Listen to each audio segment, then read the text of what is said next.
Hey y'all, this is Jenny with Jenny's Garden, and the gardens are really coming along this year. We had to take down some trees, so I had some of my friends down the street. They came up and they laid all the mulch for us. Doesn't it look nice and clean? Now I'm just pulling up tufts of grass instead of trying to pull out things of weeds. Hershey likes me to pull them and then he'll chase them. We got a geranium and some New Guinea impatient. Marigolds. Deer do not like marigolds. We've got creeping Jenny. Y'all know if you've ever followed me before, this is one of my most favorite plants. I've grown it in shade for over 40 years since our first house. I carry it with me in a pot and I just keep pulling off the mother plant. This is called sweet woodruff and I've got two of those.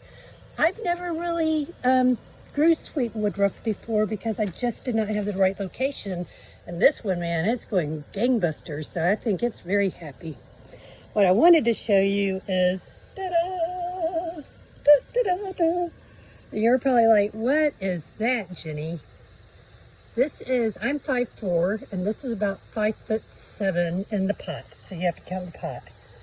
This is 3 milkweed plants, and it's called, y'all ready for this? This is the fuzzy balls milkweed plant. I am not kidding you. And there are the little fuzzy balls all over it. So what will happen is milkweed is a host plant for butterflies. And so once this starts blooming, the butterflies will be attracted to it and lay their eggs for their caterpillars. And then the caterpillars turn into the chrysalis. That's the life cycle. So this is the first time I've ever had a milkweed. We had them down in Woodstock, down by the lake. I just didn't know what they were until when the master gardeners came out and she said, no, Jenny, you got milkweed all over this place. But I really don't have really sunny places here for it. And I put it in this big pot that I got over at Costco. And it's just growing so well. There's 3 of them.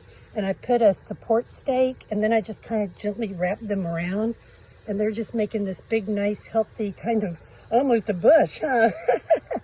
So, and then my friend Linda, she gave me these banana trees and I planted them last year and they came back great. I got some, this is the only elephant ear that came back. I didn't dig them. I'm too lazy to dig them. And so I figure if a plant's going to make it in my garden, it's got to be a tough rascal. So that's a tough rascal right there. Unfortunately, the pink climbing fragrant hydrangea we had gotten in Owensboro and took from J-Town to St. Matthews to Fern Creek. It just didn't make it. It got whacked really hard before I picked it up. I have marigolds starting to grow and I'm going to let these flower. This whole area, you'll see my moss is really taking root, which is good. That's great for the ground erosion in here. And then I've just been throwing wildflower seeds all through here. So my friends, when they put down, this is my walkway now.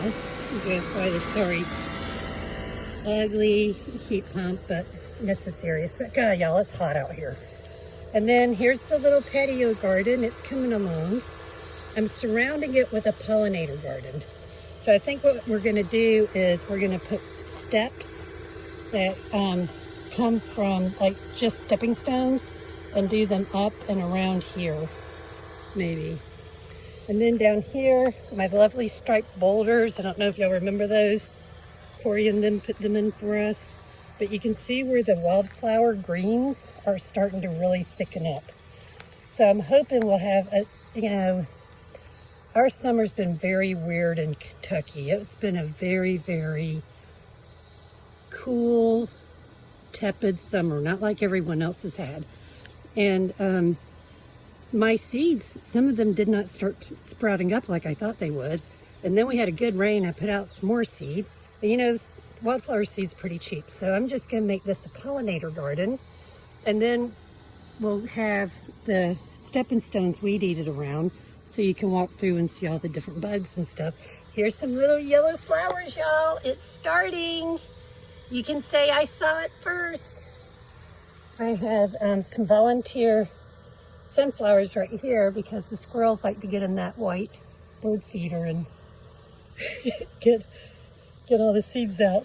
And so this is going to be the Pollinator Garden. I'm so excited. It's just the moss. I'm so thrilled. I don't know if y'all remember, but I got this moss from Arkansas and I put it out in the snow. Well, I put it out, it snowed the next day.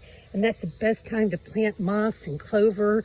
Clover seed likes to be what they call striated, where it gets cold. And so those are good plants to put out during the winter if you get that gardening bug. So yes, I know it kind of looks like a weedy mess because right now it is a weedy mess, but I promise you it's going to be beautiful. And we're going to have lots of butterflies and praying mantis and dragonflies and anyone else who wants to come see our garden out here. All right, I hope you have a good day. Many hugs and kisses. Bye.